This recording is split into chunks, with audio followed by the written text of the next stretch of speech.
Hey, this is Zach from Good Charities Rescue Rebuild program, and this video is part 3 of our Chainlink fencing series. In this series, we're talking about how to install a chain link fence in an animal shelter environment. Because in an animal shelter, there are things that we do differently to make sure that that fence is really solid for the dogs that are going to be playing inside of it. This video specifically, we're going to be covering how to install the chain link fabric and how to install tie wires, or wire ties as we call them, to ensure that that fabric is tightly connected to the framework of the fence. If you haven't yet, check out videos 1 and 2 in this series to familiarize yourself with the parts and pieces of the chain link fence and how to install your posts before we get to this step. So behind me you see the framework that we covered in video 2 of our chain link series. We have our posts and our line rail all installed, and we are officially ready for chain link.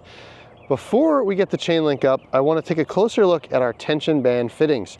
These are what hold the link onto the fence. And so you'll notice looking at this, it has a round circle for our 2 3/8 post, and then it has 2 legs. These legs are offset to one side. If you have one of these that isn't offset, chances are you have a brace band, not a tension band. For this, it has to be offset. So this 2 3/8 tension band is going to get installed onto our corner posts. And now we talked about in our earlier video how one of the things we do differently is we put our chain link on the inside of the fence. So what that means is these offset legs have to be facing the inside of the fence. So when we install these, we put them onto the post here, we tap them on with a hammer, and then we pull them shut on the other side. And we're going to put a total of 5 of these on each post in each direction. So for example, this corner post will get 5 exactly how you see it this way on here facing that way. This other fence behind me that goes this way, we'll have to get them turned like this. So you can see again, offset to the inside, these will get installed 1, 2, 3, 4, 5. When we do this on a corner or anywhere direction changes, when we have these 5 tension bands facing each way, it's a good idea to alternate them. So one would go that way, one would go that way, and we would just follow that pattern all the way down to the bottom. So once our crew goes through and puts all these tension bands on, the next step is the chain link. What we do is we take our chain link rolls, we lay them on the ground, and we unroll that chain link on the ground. If you have a long run like this, it may take a couple people to do that. And then after it's unrolled, we'll grab the end and we'll pull it as tight as we can just to get that as flat as possible on the ground.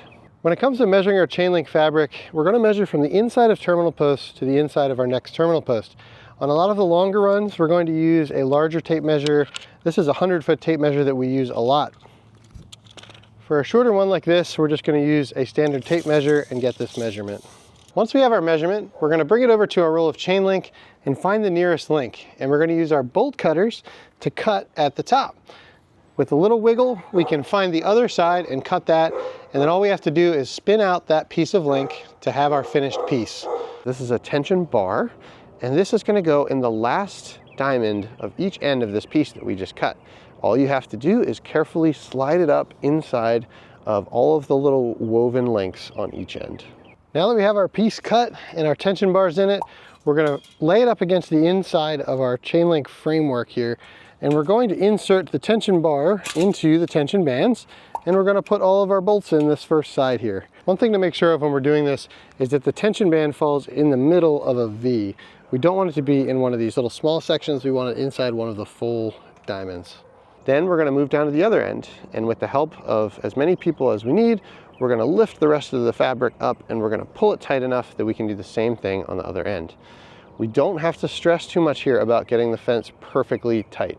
We just want to get it hung, and then we're going to show you how we tension it once it's up in the air. Once we've lifted our chain link and we've put the bolts in on each tension bar, on these long runs, we're going to use a method to tighten this that involves using 2 come-alongs to pull the tension on this. This is one of 2 ways that we're going to tension a piece of chain link fabric. So what we've done here is we've taken 2 tension bars, we've inserted them about 4 or 5 feet apart, and we've used 2 come-alongs to pull tension on this fence. If I squeeze over here, this is extremely tight on the other side of the come-along. However, in between the come-alongs, it's actually quite loose. And so the reason we've done this is so that we can remove a portion of this fence and tie it back together to create uniform tension on the whole fence. If you try to do this at the end, it can be really difficult. So doing it in the middle like this, it just takes some of the drama out of the process. So what we do is we come in here and we cut a link top and bottom just like when we were cutting our link to hang it. We spin that link out, and then we overlap these two pieces, and we find an intersecting spot that will just barely give us enough slack to spin a link back in. Usually that's going to mean we have to cut a second one, but we just have to make sure that the top lines up when we're done and everything weaves together correctly. Once we've done that, we can take the tension off the come-alongs, remove the bars, and we have a nice tight fence. The second way to tension a chain link fence is going to be for these smaller panels like this. This panel would be way too small to use the come-alongs, and so we're going to use something called a gate clip tool. You'll see in the next video we're using this tool to actually assemble the gates, but for right now we're going to use it to stretch this tension bar over towards the post. As we put tension on the fence, we'll install our tension bands in the same way we did on the other side. When tensioning your fences, it's a little bit subjective of how tight you need to get this. We get to a point where we can just barely squeeze this and see a little bit of movement, but really this fence panel is extremely tight. Now that we've got that tensioned, we're going to go ahead and take our 1/2" socket on our impact driver and tighten up all of these tension bands.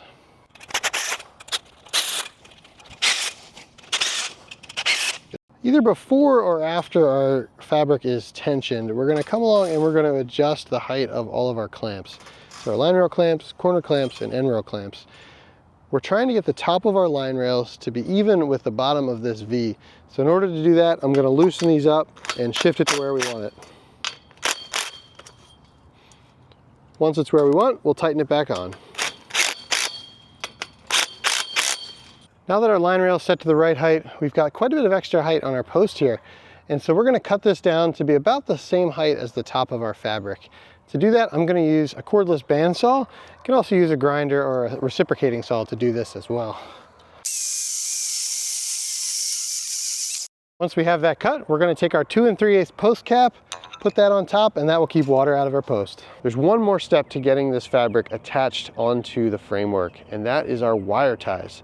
This is a tedious process, but it's an important one because it's the last line of defense to keep the animals inside of our new enclosure. Now, if you look on many commercial fences, you'll see these wire ties are looped around the post and just bent over. We don't do that because A, that can create a sharp point for the dogs to catch their nails on. It's also not the strongest. So we start by doing that. We hook it on one side, we loop it around the pole, and then we hook it on the other. Once we've done that, we use a combination of needle nose or linesman pliers to bend that extra piece into a little curly Q, and we make sure that what's left of that is pointed down. Sometimes there can be a slight sharp edge on that. We want to make sure that's not pointed up. As a general rule of thumb, if you can take your hand and run it down on top of that wire tie without any sharp edges or snags, you know it's safe for the animals. We're going to apply these wire ties about every 2 feet on our line rails, on the top and the bottom, and then we're also going to apply them on about the same spacing on our line posts.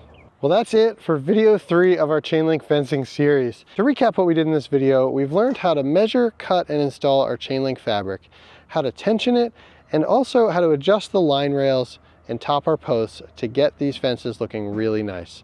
With the wire ties at the end, these fences are now extremely solid. And at this time, you're going to want to walk around, double check all your bolts are tight, clean up all your bits of metal, because it's time to build some gates.